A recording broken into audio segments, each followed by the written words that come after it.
the tom that we came in here to hunt this morning, he's been kind of working this ridge in the morning. We'll get him a lot on our poultry mobiles. I moved in a ghillie blind, redneck ghillie blind, just a few days ago, preparing for this hunt.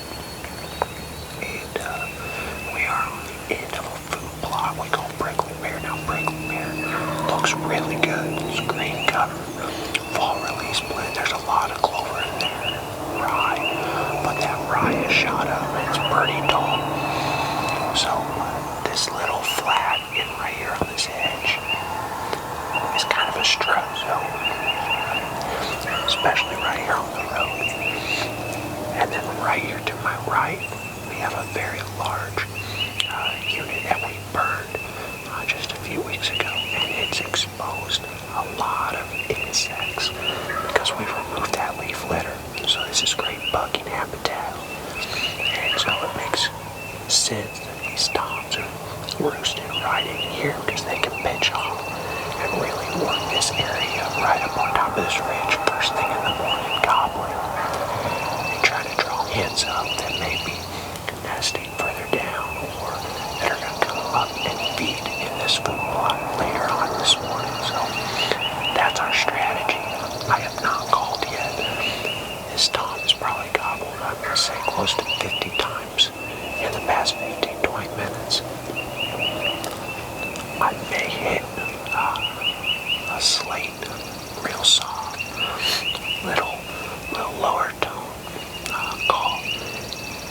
Maybe when he hits the ground, I can kind of see which way he's going, but not going to be super aggressive right here with him.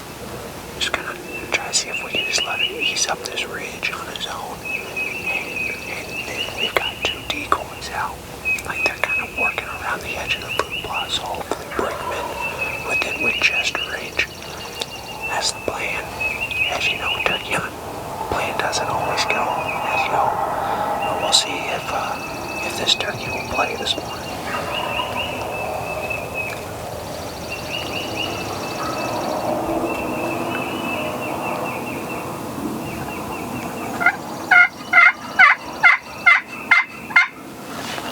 He's on the ground.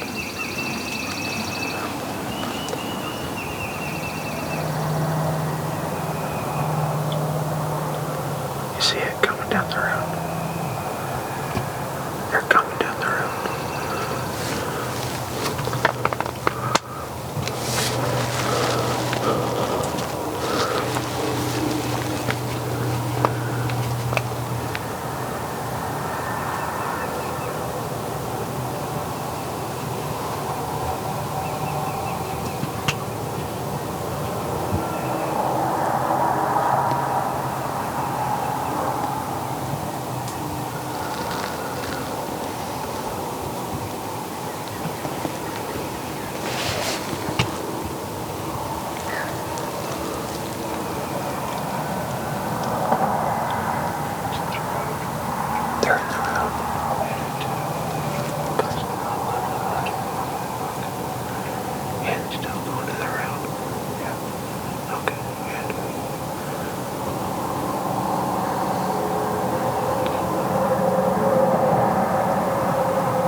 Just down below us, between us and the tom, she started firing off when the tom hit the ground, and tom got pretty quiet pretty fast. Likely with hens, I don't suspect they're too far. I would suspect those toms are probably just gonna kind of make a loop around this little holler and this little bowl right here. I think the best thing to do is just be patient. You know, when these toms are quiet like this, they're with hens. Let them do their thing. Be patient, and hopefully catch them mid-morning after they break off. So we are just playing the waiting game. Of course, the red deck makes it nice. We got these chairs here. We just can lean back and relax. And if we do have a tom that fires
they were pushing those two toms pretty hard, so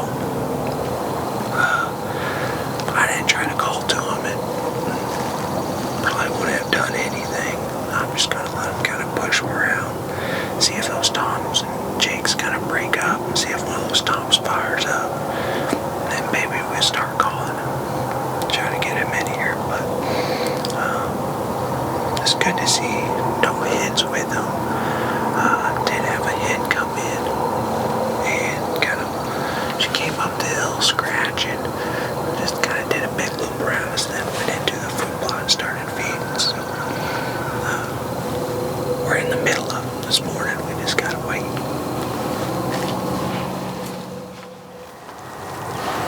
Those jakes, I can't tell if they have a beard. There's one pretty close to.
He's in the road.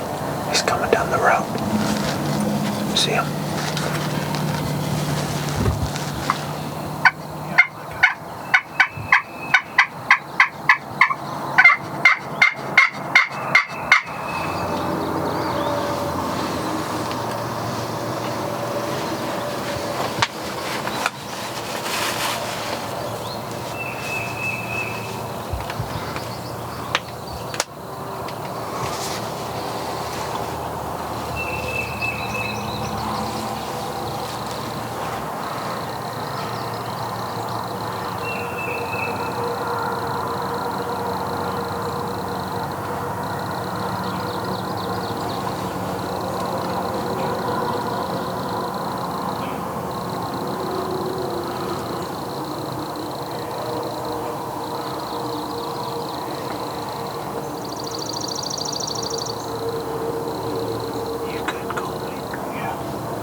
Oh, good grief.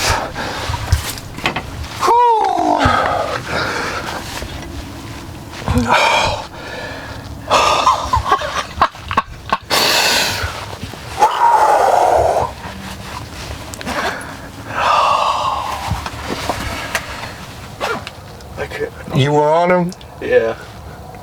I had to like shift over, so it was like...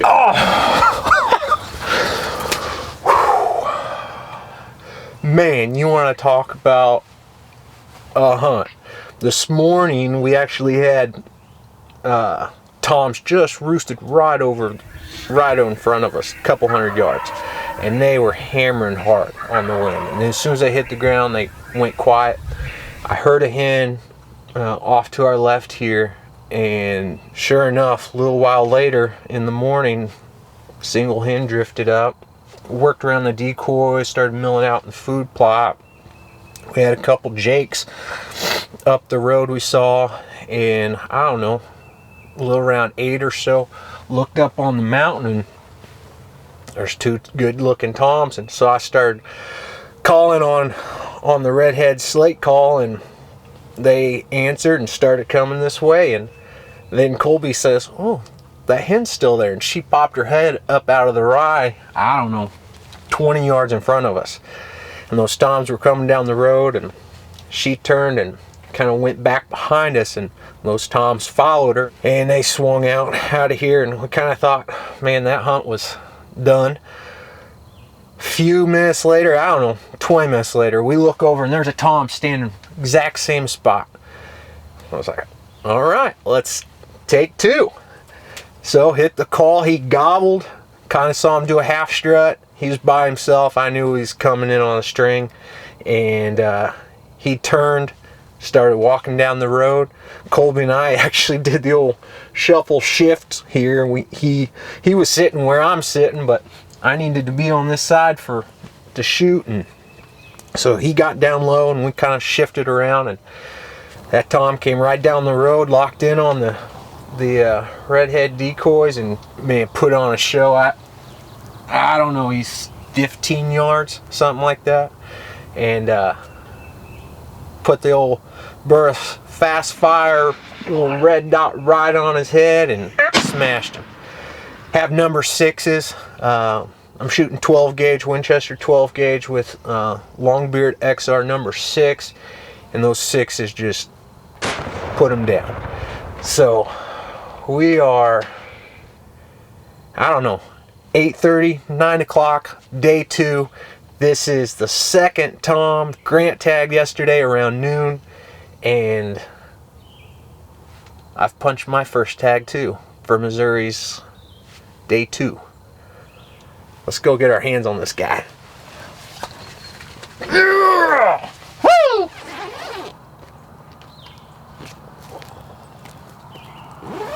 Growing Deer is brought to you by Bass Pro Shops and Cabela's. Also by Green Cover Food Plots, Winchester, Moultrie Mobile, Fleet Outdoor Apparel, Morel Targets, RTP Outdoors, Fourth Arrow, Scorpion Venom Archery, Case IH Tractors, Ward Laboratories, Burris Optics, National Land Realty, G5 Broadheads, Prime Bows, and Redneck Hunting Blinds. Probably a 2-year-old, but worn down. Of course, rocks really break down those spurs. No hooks, but of course he had full fan, good old beard on him. Nice 2-year-old, not gonna complain about that. Fresh turkey meat for my family, and an exciting hunt. I'll tell you, Colby and I will not be forgetting this hunt. So, man, super thrilled. What a hunt this was. And our strategy kind of used the habitat features, and I mean, this location, there was a lot of thinking to go into, you know, why are we putting a redneck right here? As you notice, this Tom came right down the middle of this road. He didn't want to walk through the tall right. He was walking right down the middle of this road. And these roads are just great little travel corridors, shorter vegetation, easier for them to strut, and they can see a long ways. Knowing that this road is part of that travel corridor, a strut zone, if you will, I put the decoys in the road, so even a Tom, just like this Tom, you know, 100, 150 yards to the east, they could stand up there and they could look down this road and see these decoys. And the same way going from the west, they could look up the road and see the decoys standing here. Pairing the burn that's back behind us, the burn, the food plot, the road, that's why we sat the redneck blind right here, and it paid off this morning. And had some great encounters, not running and gunning, because right now, turkeys, just like this morning, they're talking on the limb, trying to bring those hens to them, and then when they hit the ground, things really got quiet. And waiting for that Tom to catch them, you know, after they've left those hens by themselves, where they'll be more responsive to calling. And sure enough, 9 o'clock, pretty much on the dot, this Tom was by himself looking for another hen and was responsive to the call. And that's what got this Tom on the ground. So I am just tickled pink to be able to punch my tag on day 2 of Missouri season. So a couple takeaways from this hunt and Grant's hunt yesterday. If you haven't checked that out, make sure you check out Grant's hunt, because there was similar tactics, but an exciting hunt. Grant and I both tagged Toms by understanding kind of the phase of the breeding season, how Toms were reacting, and we were being patient and just putting our time in where we knew Toms were, and it was quiet, so we weren't cutting and running. And that can be tough, and it's not always the most exciting type of hunt, but it can end with a pile of turkeys hitting the ground and a lot of fresh meat for your family. no matter what you're doing, whether you're scouting or turkey hunting or maybe looking for morel mushrooms, I hope you slow down this week, take time, enjoy creation, but more importantly, listen to the Creator and the purpose He has for your life. Thanks for watching Growing Deer.